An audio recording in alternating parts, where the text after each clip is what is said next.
سید فرحان علی وارث، ذاکر be be Sakina. سر، دل شکستہ ہے، دل سوختہ ہے، ہر عاشق رسول کا آج کے دن جو یوم انہدام جنت البقیع کے نام سے عنوان سے منسوب۔ فرحان بھائی، کیا قبر کی امپورٹنس دین اسلام میں ہے؟ بالکل ہے، کیونکہ قبر تو نشانی ہوتا ہے۔ اگر یہ قبر نہ ہو تو ہمیں کیسے پتہ چلے گا یہاں صاحب قبر کون ہے؟ یہ جو مدینہ جگمگا رہا ہے روضہ رسول سے، اسی لیے کہ دنیا کو پتہ چلی یہ نور کہاں سے رہا ہے۔ یہ لائٹس اور آرٹیفیشل لائٹس کی ضرورت نہیں ہے رسول، مگر رسول کا نور ہی کافی ہے۔ مگر دیکھنا یہ کہ ہماری امت نے کیا کیا، رسول کا روضہ عالی شان طریقے سے تیار کیا، اور اہل بیت علیہ السلام رسول کے اولاد کے قبروں کو مسمار کر دیا، روضوں کو مسمار کر دیا، پھر قبروں کو مسمار کر دیا۔ اور رہی بات، تو میں آپ کو قرآن کا ہی ایک واقعہ سنایا دوں۔ قرآن میں جس طرح سے بنی اسرائیل جب بھی تابوت سکینہ کو لے کر جاتے تھے تو ہر جنگ جیت جاتے تھے۔ اس تابوت سکینہ میں تھا کیا؟ تابوت سکینہ کے اندر حضرت سلیمان، حضرت داؤد علیہ السلام کے تبرکات تھے، اور جب سے وہ تابوت سکینہ غائب ہوا وہ بھی پریشان ہے۔ تو ایک تابوت سکینہ کی اتنی اہمیت ہے تو سوچئے کہ جس کے لیے کائنات بنی ہو اس کی بیٹی کی کتنی اہمیت ہوگی۔ اب نارمل سی بات ہے کہ ہم اپنے کسی پیاروں کی قبر پر فاتحہ پڑھنے جائیں اور وہاں کوئی شخص آ کر ایک پتھر بھی مار دے، میں کتنا دکھ ہوتا ہے دل پہ آئے گا وہ پتھر، ہے نا؟ تو یہ تو ہماری مائیں قربان ہے جناب سیدہ سلام اللہ پر، امام حسن علیہ السلام، امام باقر، امام محمد باقر علیہ السلام، امام جعفر صادق علیہ السلام، امام زین العابدین علیہ السلام، ان پر ہماری جانیں قربان ہیں۔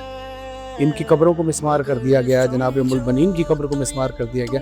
کیا کیا ظلم نہیں ہوئے؟ یہ احتجاج ہمارا قانونی و شرعی حق ہے، اور یہ انشاءاللہ تب تک جاری رہے گا جب تک دوبارہ جنت البقیع کی تعمیر نہیں ہو جاتی۔ اور دعا یہ کہ اللہ ہمیں اس عادت دے کہ ہم جنت البقیع کی تعمیر میں حصہ لیں، اور امام زمانہ علیہ السلام کا جب ظہور ہو تو امام کے ظہور ہونے کے بعد امام کے ساتھ ہم جنت البقیع کی تعمیر میں حصہ لیں۔ تو جنت البقیع کا مسمار ہونا ایسا ہے کہ جیسے ہمارے دلوں پہ خنجر چلا دیے گئے، ہمارے دل ویران ہو گئے، ہمارے دل اجڑ گئے۔ اور یہ تو انسانیت کا تقاضا بھی ہے کہ کسی قبر کے ساتھ بے حرمتی نہیں کی جاتی۔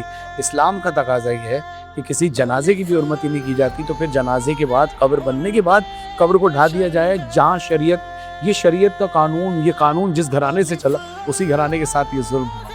تو یہ میسج آنے والی نسلوں تک جاری رہنا چاہیے، اور اس کو چھپانا نہیں چاہیے۔ سر، آپ کی معرفت کو سلام، جو تابوت سکینہ کا آپ نے ریفرنس دیا ہے، یقیناً اگر نبیوں کے لباس اتنے مبرکت ہیں تو یہ تو سلطان الانبیاء کی بیٹی ہے میں ابھی۔ فرحان بھائی، نوجوان کے لیے آج کے دن کے حوالے سے خصوصی وظیفہ، کوئی سبق وہ کیا کرے؟ جب ہم کسی بجلی بند ہو جائے اور گیس نہ آئے تو ہم روڈ سڑکوں پر چلے جاتے ہیں، بھوک ہڑتال کر لیتے ہیں۔ اس سے کیا ہوتا ہے، جو درد دل لگتے ہیں وہ آپ سے آ کر پوچھتے ہیں وجہ کیا ہے بتاؤ، تاکہ ہم آپ کے مطالبات سنیں۔ اس پر اگر ہم توڑ پھوڑ نہیں کرتے، اس میں گھر نہیں جلاتے، ہم کسی کی دکانوں کو نہیں توڑتے، ہم خود اپنے آپ کے سینے پہ، ہم اپنے سینے پیٹتے ہیں، ہم خود روتے ہیں۔ اور یہی احتجاج ہے، یہی مجلس اعضاء کا احتجاج ہے۔ یہ احتجاج کا طریقہ جناب زینب عالیہ نے سکھایا تھا، جب شام کے دربار سے رہائی پا کر بیوی نے کہا تھا کہ ہمیں مجلس کرنے کی اجازت دو۔ یہ مجلس اعضاء ایک احتجاج ہے، اور یہ ہمارا قانونی اور شرعی حق ہے، اور یہ ہم کرتے رہیں گے انشاءاللہ جب تک جنت البقیع کی تعمیر نہیں ہوگی۔